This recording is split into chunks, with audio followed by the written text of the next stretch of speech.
We're going to do something different this episode. Okay. What's that? We're going to start with a little known fact. Guess what is the busiest day of the year for restaurants?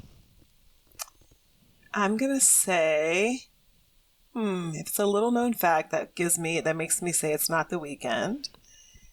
I'm going to say Thursday. No. Not day of the week. Day of the year. Okay. Busiest day of the year. Day of the year. Okay, that changes everything. Just when I said my brain was awake, I told you a lie. Busiest day of the year. Mm-hmm. I mean, I have no idea. Hanukkah? You did not just say Hanukkah. You did not just say Hanukkah. Do you know that like Jews only represent like 2% of the U.S. population? Like you think they're just flooding? I was thinking of something that was unlikely, and maybe the first day of Hanukkah. It's multiple days. I was going to say. I know. I'm just thinking about the first day, which is the 18th. Okay. I happen to know that, sir. It's not super unlikely. Like it's not unlikely. It's just little known. Like it's not like when you hear the answer, it's not going to be like what? It's going to be like Halloween. Yeah, right. No, it's Mother's Day. Oh well, yeah. That's predictable. Yes. Mother's. It is indeed not the first day of Hanukkah. Oh my goodness. Mother's Day. All right, let's start the show.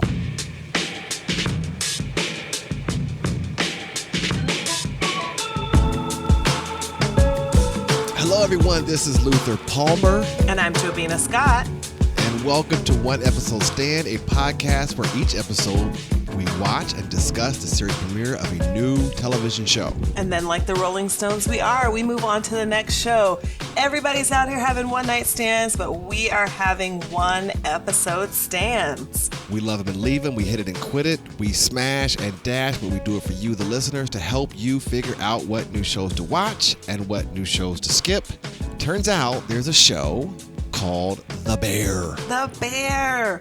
So The Bear is on Hulu. It is Luther, I forgot how long it is. I think it's a half hour. It's a half-hour drama. Now, you pointed out to me when we were picking the show that Hulu says it's a comedy, but it's not. It's not funny. I didn't laugh. Not any parts of it. Actually, you know what? I did chuckle. There was a line. I think some guy is like, he has two cats and he named them both Thomas. He was like, it's just easier to remember if they both have the same name. Just holler it out.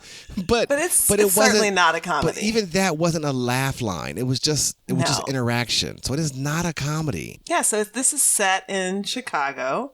Mm-hmm. The entire episode, for the most part, save a few scenes, is inside this tiny restaurant in Chicago. It's a sandwich shop.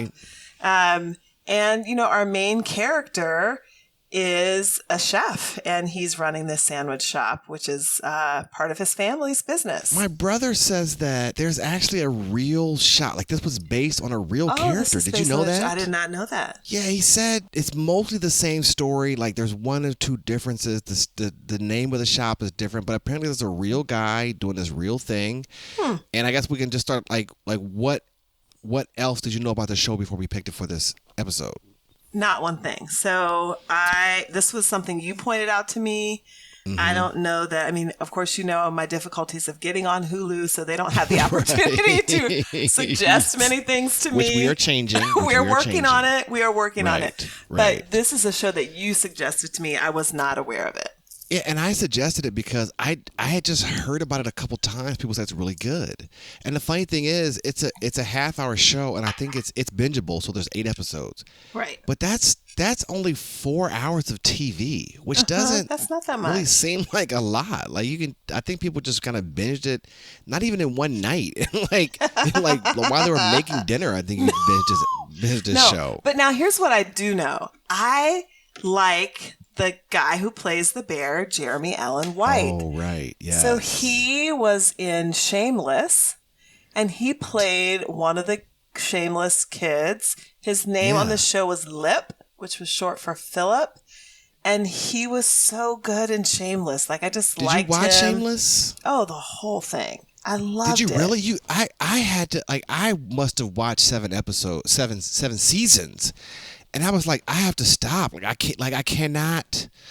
It just felt like I was enabling them by watching I felt the show. emotionally entangled with their family. They were a train wreck. They were it was a full nonstop train wreck. And it wasn't getting better. No, I thought after 7 seasons, there would be some personal growth, some personal development, some inward looking, some introspection. None of that. And it just was the same shit show. Episode after episode. Which is why you couldn't look away. That's why I couldn't look away. And like self-sabotage. And it was horrible. I like 7, but it was like 7 seasons, but each season was like 30 episodes. I watched many Shameless episodes. And the funny thing is, as stressful as that show was, this show is equally stressful. Like, and we talk about like how does the show look, sound, and feel? It feels stressful. It does. From like the first opening scene to the last scene. It's just very stressful. The environment is really chaotic, and you can tell how much pressure he is under to try to make this business a success. Well, let's talk about let's just reset the show. Like, what is the show about, right? Like, a big picture, the show is about a guy who is taking over a restaurant that was handed to him by his brother who died. Right. And he is trying to learn the rope. I think we're 2 weeks into his ownership. And he's trying to learn the ropes, and he's trying to learn the other people who work in the restaurant. Team. Right. And it's like a Italian beef sandwich shop. Yeah, so and the thing about this guy is that he is like a James Beard award-winning chef. So he's coming out of an environment where he's... That means nothing to me, by the way. I don't... Well, he's cooking refined... Who is James Beard? Who knows? Who is James Beard? But I know about the James Beard Award only because I watch... the Food Channel, Food Network. Oh, right. So, is this a yearly award, or is it like... Once again, I said I don't know anything about James Beard, and you're asking me follow-up questions. I do not know. So he's highly acclaimed, clearly, and he's coming in this, and it's like a fast-paced, like everything happens in the kitchen, and the first episode, we don't even get to them making meals. This is all prep work. Yep. And it starts out like one of the first scenes, the meat delivery guy shows up with 20 pounds, and he was like, "Oh, I meant to order 200 pounds." And now he's got to like finagle his way to get another 200 pounds of meat. And it's just like nonstop drama. Crazy. He ends up selling like vintage jeans. Yeah, to get the money. Meat. He like no, not to get the money. Like to get the meat. Like he literally finds a guy who's willing to trade him meat for jeans. He says to the guy like, "Oh, you can get 1,200 of these jeans." I had to look this up. There are actually jeans out there that like vintage jeans from the 50s that cost $1,200. I had no idea this existed. There's no way I'd be spending that much on any pair of jeans, any form of a denim product ever. Do you wear jeans? My cousins and I are starting to think that jeans. Oh, so my brother said that his 16-year-old son does not own a pair of jeans. And that made us all think, like, our jeans are they a thing of the past? Yeah, he wears sweatpants. What does he wear? Like 90, like the joggers. You've heard of the joggers? Oh, yes. Well, he's big joggers and sweatpants, but no jeans. Are you still a jean wearer? Clearly I'm not in style because I wear jeans. I like jeans. Do you wear mom jeans? No. All except for the ones that are like newly in fashion. Like the ones that are meant to be kind of high-waisted, but they're cute. Okay. But I like jeans. I wish I had more jeans. But now, like your brother's son, my son will not wear any pant of any kind.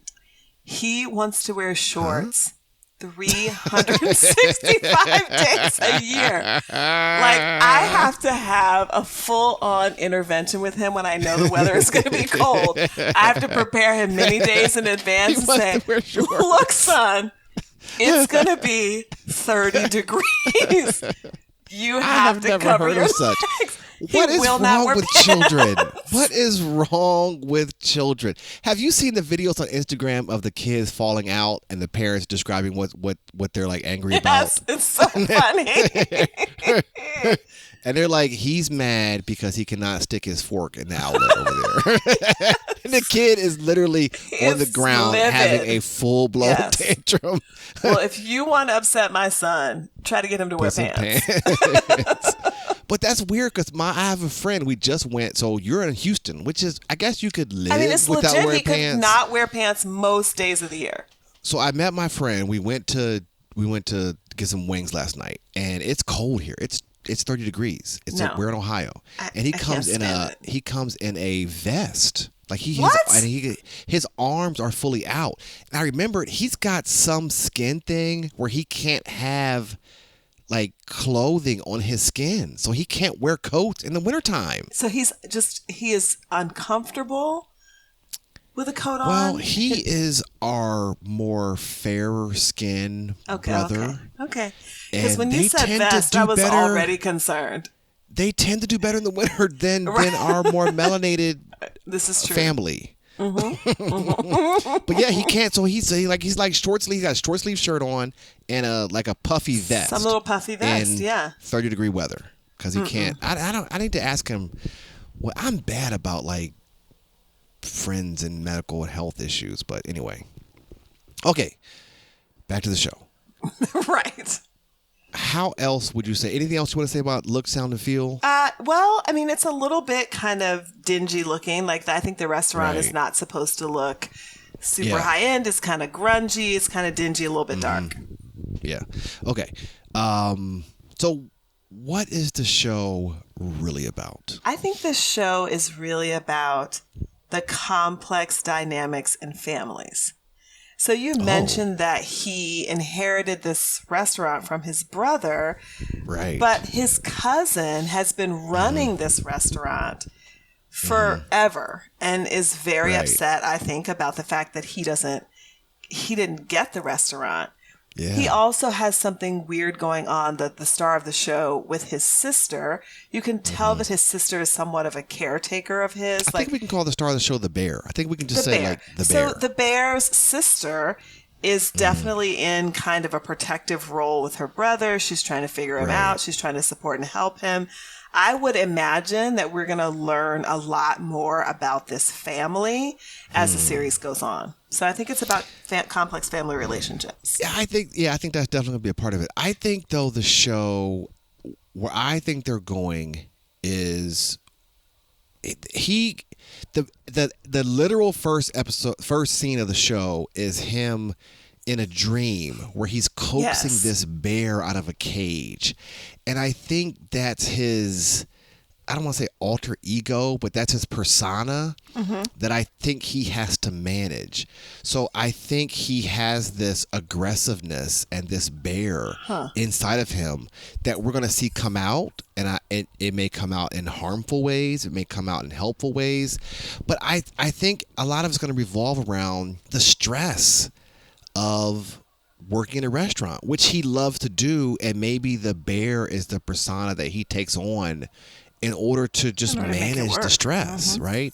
What is Beyonce's alter ego? Sasha Fierce? Yes. Like I got a feeling like, okay, this is his Sasha Fierce, right? This is the place where he goes to manage. And I think, man, like the stress, and I have heard since then, I kind of Googled around, that restaurant worker stress is super high, and that makes drug use amongst restaurant workers very, very high.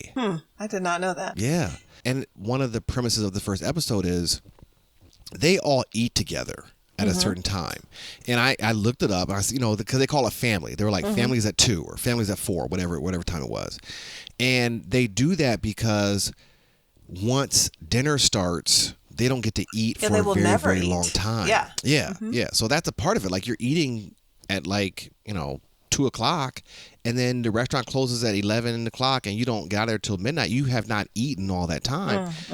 It's just it's just so, I don't know who would start a restaurant. I don't know why people are doing this. If you had to start a restaurant, though, what kind of food would you make? Okay, so I actually had a restaurant idea with a friend who's very entrepreneurial. If I were her, I probably would have started this thing already. She has had many, many businesses in her. Did any of them have success? Oh, or super successful. Oh, okay. I was because usually when you have many businesses, it's like, did none of them work? She's a serial entrepreneur. Right. But we never got this idea off the ground. However, I think it was probably a good one. So we were going to call this restaurant Haystacks after the much beloved taco salad that many people in my circle call haystacks. So my idea was to do like different haystacks. Like you can do a Mexican style haystack. You can do a Mediterranean style haystack. Like just different bowls essentially that you could put together. So, yeah, I mean, that was my restaurant idea that never got off the ground. I just saw a restaurant advertising a walking taco. Have you seen that, walking taco? No, what is that? So man, the first time I had it, what they would do is they would open a bag of Fritos and they would pour in I have seen this. Chili and cheese and tomato and sour cream out of the bag, right? And that's very haystack-like. It's a haystack in a bag. I would do soul food. I mean, my family, I come from like a family that can throw down. And I feel bad that other people don't have access to good food. So I want to share. I want to share the love. Like y'all, like have some of this macaroni and cheese. Get these greens. Get these pie. Oh, the pies that my family makes. The cobblers. Oh, they the make strawberry this, like, shortcake very unique, that we had. Oh, the strawberry shortcake. The strawberry shortcake is unparalleled. They make this unique dessert called blackberry cake top. It's just, and this thing called cherry delight. Oh, it's just. I would want to share that with the world, but if it involves even a fraction of the stress that I witnessed in this show, because the restaurant in the show it wasn't even a large restaurant. It wasn't. No, it's so small. It wasn't in a premier location. It was like they're making sandwiches. Some back side street in Chicago where they're making these sandwiches. And it's like, is all this stress worth it? Like when I worked, did you ever work in restaurants when you were coming up? Yeah. So, it's not like a legit restaurant job. When I was 14, my mom got me a job as a candy striper. What? Yes, I was a candy striper. And so as a candy striper, you literally could be called on to do anything. And so. But wait, what? First of all, why are they called candy stripers? That's the first Because of the dress that you're wearing. So you are literally wearing this red and white striped apron dress sort of deal. Are there masculine candy stripers, or was it all girls? I don't know if there were any boy candy stripers because it's definitely, I mean, who knows, but it's a dress. Right. I'm sure any individual can wear it. But it is a red and white striped dress. Now, again, you can have many responsibilities. And part of my first shift was to work in the hospital cafe. And I had to make breakfast. So I learned how to cook eggs on the grill. I did sausage. I did pancakes. Wait, were you a short order cook? I was a short order cook in a hospital. Wait, do hospitals have short order cook? Like, what kind of a hospital was this? I don't know, but I was certainly back there making eggs. I mean, this was a long time ago. This was way, way back in the day. But that's my only experience with working in a restaurant. Before we had public health agencies to make sure that young children were this not is short before the order child cooks labor laws in hospitals. But I worked at McDonald's. My first job was at McDonald's. I got fired from there. You got fired?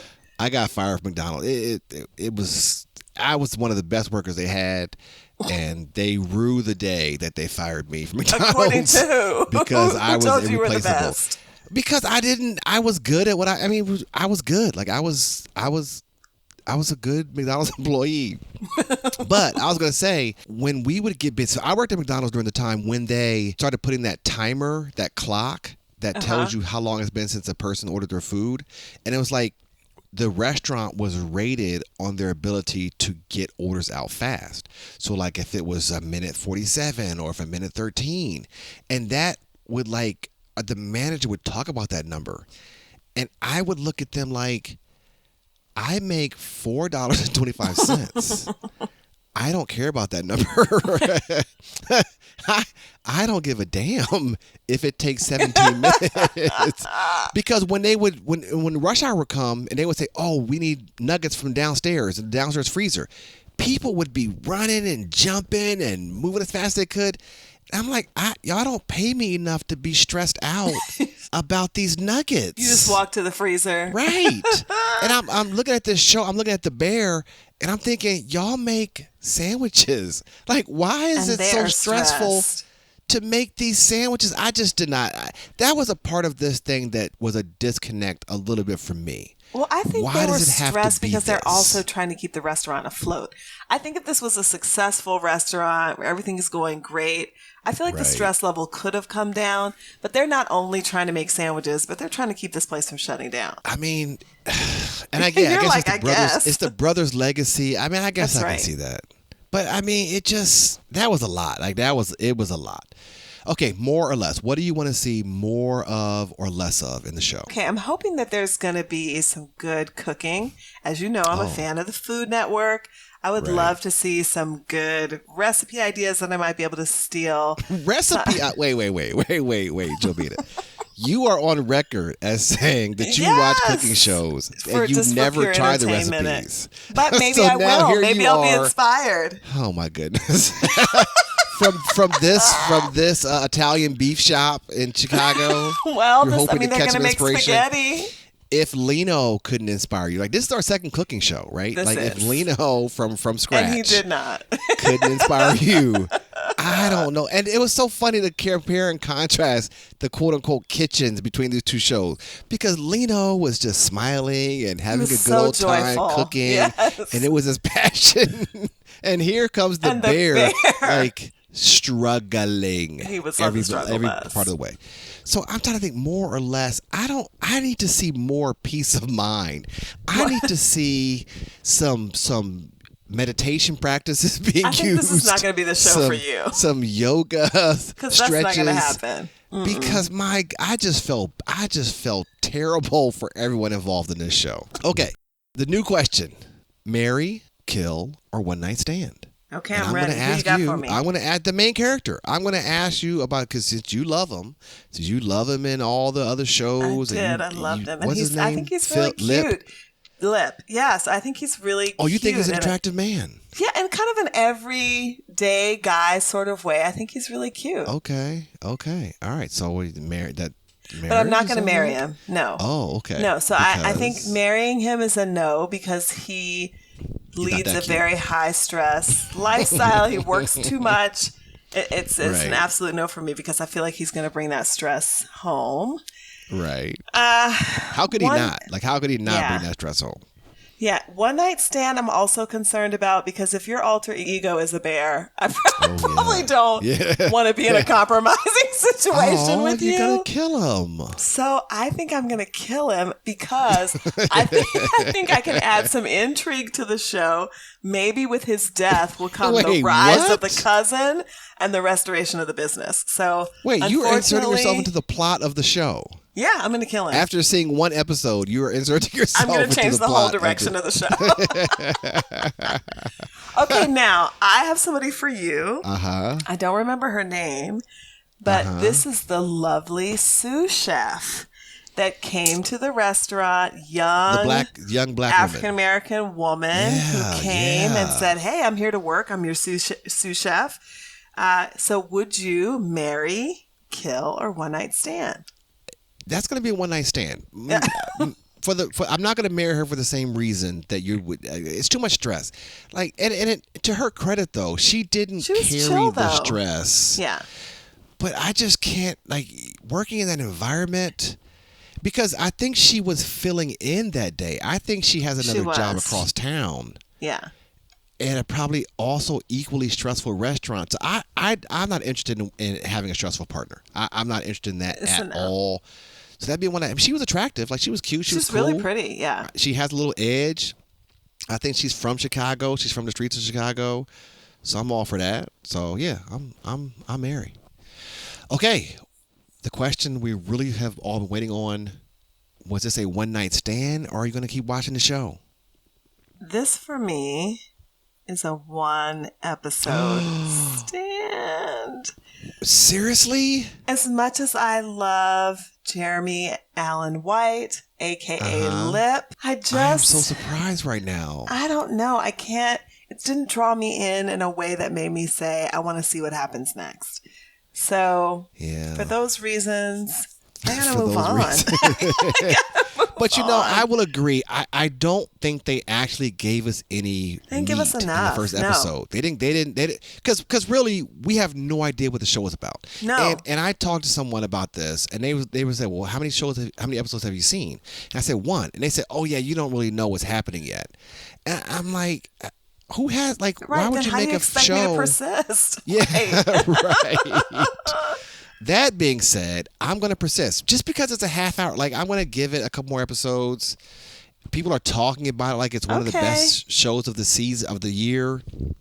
I'm going to try it. You're going to do it. I'm going to try it. All right, folks. That's it. Thank you all for listening to One Episode Stand. If you enjoyed this episode, you can subscribe to the podcast to be alerted when new episodes drop. You can also, you can do this. I give you full license to do this. You can tell other people about the podcast. You can tell your friends about this cool podcast.